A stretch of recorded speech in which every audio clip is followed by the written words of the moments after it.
വാർത്തയിലേക്കാണ്. അനധികൃത വിദേശ നാണ്യ വ്യാപാര ഓൺലൈൻ പ്ലാറ്റ്ഫോം തട്ടിപ്പിൽ കൂടുതൽ സ്ഥാപനങ്ങളിലേക്ക് അന്വേഷണം വ്യാപിപ്പിച്ച് ED. മ്യൂൾ അക്കൗണ്ടുകൾ കേന്ദ്രീകരിച്ചും അന്വേഷണം നടക്കുന്നുണ്ട്. നിക്ഷേപകർക്ക് വൻ ലാഭം വാഗ്ദാനം ചെയ്തായിരുന്നു സ്ഥാപനങ്ങൾ പണ സമാഹരണം നടത്തിയത്. നൽകാൻ നിഷ ദിലീപ് കൊച്ചിയിൽ നിന്ന് ചേരുന്നുണ്ട്. നിഷ, ഈ അനധികൃതമായി വിദേശ നാണ്യ വ്യാപാര ഓൺലൈൻ പ്ലാറ്റ്ഫോം തട്ടിപ്പ്, ഇതിൽ കൂടുതൽ സ്ഥാപനങ്ങളിലേക്ക് അന്വേഷണം ED വ്യാപിപ്പിക്കുകയാണല്ലേ?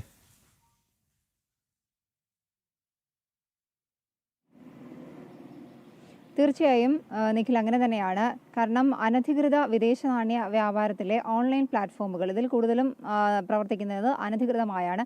ഇത്തരം ഓൺലൈൻ പ്ലാറ്റ്ഫോമുകൾ കേന്ദ്രീകരിച്ചായിരുന്നു ED അന്വേഷണം നടത്തിയത്. കേരളത്തിൽ സാറ FX എന്ന ഓൺലൈൻ പ്ലാറ്റ്ഫോമുമായി ബന്ധപ്പെട്ട് നടത്തിയ അന്വേഷണത്തിൽ നിരവധി രേഖകൾ പിടിച്ചിരുന്നു. സാറ FX CEO ജംഷീർ താഴെവീടിനെതിരായ അന്വേഷണത്തിന്റെ ഭാഗമായിട്ടായിരുന്നു റെയ്ഡ് നടത്തിയത്. ഇതിന്റെ ഭാഗമായി മറ്റ് ഓൺലൈൻ ഈ വിദേശ നാണ്യ വ്യാപാരവുമായി ബന്ധപ്പെട്ട മറ്റ് ഓൺലൈൻ പ്ലാറ്റ്ഫോമുകളിലേക്കും അന്വേഷണം വ്യാപിപ്പിച്ചിട്ടുണ്ട്. വ്യാജ അക്കൗണ്ടുകളിലൂടെ പണം സമാഹരിച്ച് നിക്ഷേപകരെ വഞ്ചിച്ചു എന്നതായിരുന്നു പ്രധാനമായുള്ള കേസ്. ദ്വീപ് രാജ്യങ്ങളായിരുന്നു ഇത്തരം തട്ടിപ്പ് ഓൺലൈൻ പ്ലാറ്റ്ഫോമുകൾ രജിസ്റ്റർ ചെയ്തിരുന്നത്.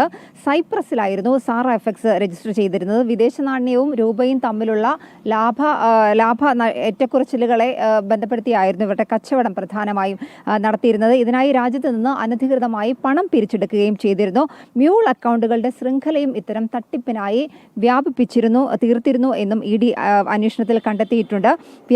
ഓൺലൈനിലൂടെ ആയിരുന്നു ഇത്തരം പ്രധാനമായും വ്യാപാരം നടത്തിയിരുന്നത്. ഇത്തരം സ്ഥാപനങ്ങളെ കേന്ദ്രീകരിച്ചായിരുന്നു ED അന്വേഷണം. അങ്ങനെയാണ് കേരളത്തിൽ സാറ FXുമായി ബന്ധപ്പെട്ട് പരിശോധനകൾ നടത്തിയത്. ഈ പരിശോധനയിലാണ് നിരവധി രേഖകൾ പിടിച്ചെടുത്തിരിക്കുന്നത്. അതുകൊണ്ട് തന്നെ മറ്റ് ഇത്തരത്തിലുള്ള ഓൺലൈൻ പ്ലാറ്റ്ഫോമുകളിലേക്കും അന്വേഷണം വ്യാപിപ്പിച്ചിട്ടുണ്ട്. നിഖിൽ. ശരി നിഷ, അനധികൃത വിദേശ നാണ്യ വ്യാപാര ഓൺലൈൻ പ്ലാറ്റ്ഫോം തട്ടിപ്പിൽ കൂടുതൽ സ്ഥാപനങ്ങളിലേക്ക് അന്വേഷണം വ്യാപിപ്പിച്ച് ED മ്യൂൾ അക്കൗണ്ടുകൾ കേന്ദ്രീകരിച്ചും അന്വേഷണം നടക്കുന്നുണ്ട്. നിക്ഷേപകർക്ക് വൻ ലാഭം വാഗ്ദാനം ചെയ്തായിരുന്നു സ്ഥാപനങ്ങൾ പണസമാഹരണം നടത്തിയത്. വിവരങ്ങൾ നൽകുകയായിരുന്നു കൊച്ചിയിൽ നിന്നും നിഷ ദിലീപ്.